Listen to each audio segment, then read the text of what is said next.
नमस्कार दोस्तों, my name is Shravan Yadav and I welcome you all to this new video. तो आज का जो हमारा टॉपिक है वो है सेडिशन लॉ या देशद्रोह कानून। तो क्या होता है देशद्रोह कानून, या फिर हम ये समझे कि देशद्रोह या सेडिशन क्या होता है, क्यों ये कानून बनाया गया, क्या इसकी रिक्वायरमेंट है मॉडर्न टाइम्स में, मॉडर्न डेमोक्रेसी में क्या सेडिशन लॉ या देशद्रोह कानून जैसे कानूनों की कोई जरूरत रह गई है। इन्हीं सब टॉपिक्स को हम डिस्कस करेंगे। इन क्वेश्चंस के आंसर्स इस वीडियो में हम जानने की कोशिश करेंगे। तो गाइज लेट्स गेट स्टार्टेड। तो व्हाट इज सेडिशन लॉ या फिर क्या है देशद्रोह कानून। तो section 124A of IPC Indian penal code के अंतर्गत जो भी चार्जेस लगाए जाते हैं वो सेडिशन लॉ के अंडर आते हैं। अभी समझते हैं डिटेल में हम कि सेडिशन लॉ होता क्या है। बेसिकली सेक्शन 124A में ये डिफाइन किया गया है, सेक्शन 124A में ये डिफाइन किया गया है, whoever by words either spoken or written or by signs or visible representation otherwise brings or attempts to bring into hatred or contempt or excites an attempt to excite disaffection towards the government established by law।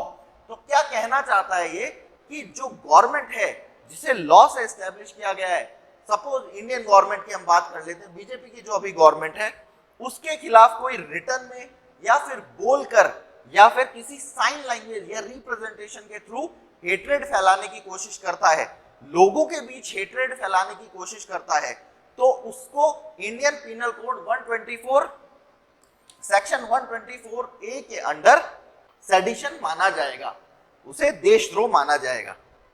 तो कहने का मतलब क्या है, basically कोई भी ऐसा काम चाहे बोलकर चाहे लिखकर या फिर साइन लैंग्वेज में आप करते हैं जिसकी वजह से लोगों के मन में सरकार के प्रति कोई दुर्व्यवहार या हेट्रेड फैलती है या फिर देश के प्रति हेट्रेड जनरेट होती है, तो उस काम को सेडिशन या फिर देशद्रोह कहा जाएगा। देशद्रोह बहुत वाइड कॉन्सेप्ट है जिसे समझना जरूरी है, क्योंकि बहुत बार होता है कि सरकार सेक्शन 124A का गलत यूज कर अपने ऑपोजिशन वालों को जेल में डाल देती है, या फिर कहें जो भी सरकार को अपोज करता है या क्रिटिसाइज करता है उसे देशद्रोह के नाम पे जेल में बंद कर दिया जाता है।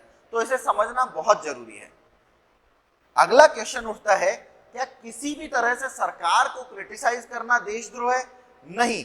सेक्शन 124A ये भी डिफाइन करता है कि डिसअफेक्शन इंक्लूड डिसलॉयल्टी और ऑल फीलिंग ऑफ एनिमिटी। मतलब या तो आप डिसलॉयल हैं या फिर आपके मन में देशद्रोह, एनिमिटी, देश के प्रति दुश्मनी का भाव है, तभी आपके जो भी कहे हुए वर्ड हैं या लिखे हुए वर्ड्स हैं उनकी वजह से या तो डिसलॉयल्टी या फिर एनिमिटी जैसे भाव व्यक्त होता है, तो उसे हम सेडिशन या देशद्रोह में लेंगे।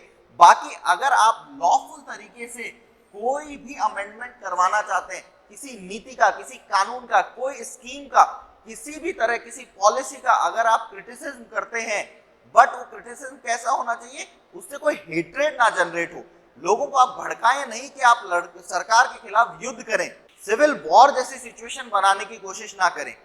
अगर आप लीगल वे से लॉफुल तरीके से गवर्नमेंट को क्रिटिसाइज करते हैं तो वो सेडिशन के अंदर नहीं आएगा, वो डिससैटिस्फैक्शन के अंदर आएगा कि आप डिससैटिस्फाइड हैं गवर्नमेंट की पॉलिसी से, तो आप वो व्यक्त कर सकते हैं, बता सकते हैं कि हमें सेटिस्फैक्शन नहीं है गवर्नमेंट की पॉलिसी से, तो वो किया जा सकता है, उसे सेडिशन में इंक्लूड नहीं किया जाएगा। अब हम जान लेते हैं कि सेडिशन लॉ की हिस्ट्री क्या है, सेक्शन 124A की हिस्ट्री क्या है। क्या ये आजादी के बाद लाया गया कानून है? नहीं, ये आजादी से पहले ब्रिटिशर्स के द्वारा लाया गया कानून है, जिसे ब्रिटिशर्स बहुत ज्यादा यूज करते थे कोई भी रेवोल्यूशनरी एक्टिविटी को सप्रेस करने में, दबाने में। तो first time sedition law was included in 1890।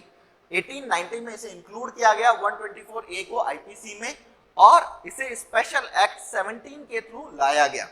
Starting में इस कानून में जो सजा मिलती थी वो होती थी ट्रांसपोर्टेशन बियॉन्ड द सी, मतलब समुद्र पार की सजा, जिसे हम काला पानी की सजा के नाम से भी जानते हैं, जहां काला पानी पे भेज दिया जाता था। अंडमान निकोबार आइलैंड्स में जेल होती थी जिसका नाम काला पानी था, वहां भेज दिया जाता था, वहां ट्रांसपोर्ट कर दिया जाता था जो भी रेवोल्यूशनरीज होते थे उन्हें, आजादी से पहले।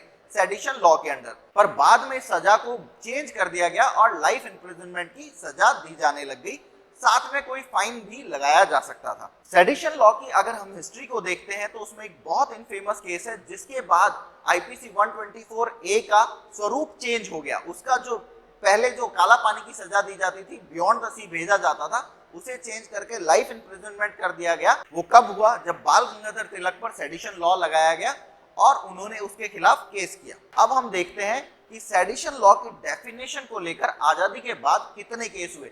1950 से ही शुरू हो जाता है पहला लीगल चैलेंज सेडिशन लॉ को।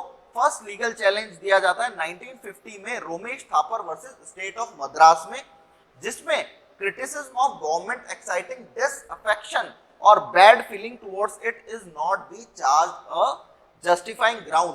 मतलब गवर्नमेंट को क्रिटिसाइज करने को सफिशिएंट ग्राउंड नहीं माना गया सेडिशन लॉ लगाने के लिए, Romesh Thapar versus state of Madras 1950 में। उसके बाद Punjab and Haryana high court in Tara Singh Gopi Chand versus state 1951 and Allahabad high court in Ram Nandan versus state of Uttar Pradesh declared that section 124A of IPC was primarily a tool of colonial masters। कहने का मतलब क्या है कि ये ब्रिटिशर्स का एक टूल था जिससे वो हमारी रेवोल्यूशनरी एक्टिविटीज को सप्रेस कर सके, इसकी अब कोई जरूरत नहीं है।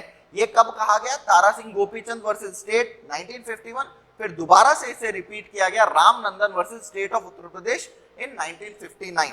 बट इसके बाद केदारनाथ रूलिंग में जो एक लैंडमार्क जजमेंट था, उसमें सुप्रीम कोर्ट सेक्शन 124A को अपहेल्ड करता है और जस्टिफाई करता है कि इसकी जरूरत है, बट साथ में कहता है कि इसका मिसयूज नहीं होना चाहिए, इसको जबरदस्ती किसी पे इंपोज नहीं किया जाना चाहिए।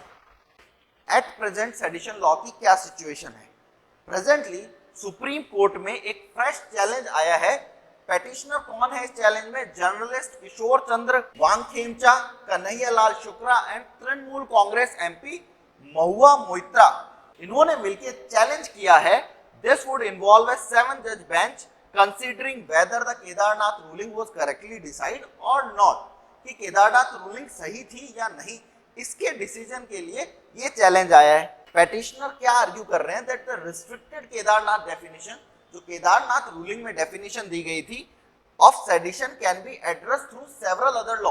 उनका कहना है कि सेडिशन लॉ की कोई जरूरत नहीं है, वो जो रूलिंग है, वो जो सिचुएशंस है, उन्हें हम दूसरे लॉज के थ्रू भी एड्रेस कर सकते हैं, जैसे कि including stringent anti terror laws. अगर टेररिज्म की कोई सिचुएशन है, सेडिशन देशद्रोह जैसी कोई सिचुएशन है, तो हम उन्हें anti terror law, unlawful activities prevention act के अंडर एड्रेस कर सकते हैं।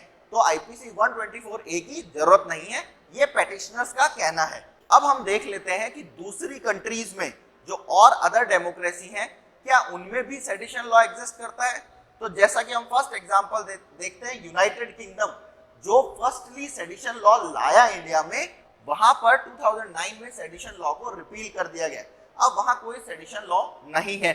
उसके अलावा United state sedition is a federal felony under the Federal Criminal Code section 2384 and is now being used against writers involved in the January 6 attack on the Capitol।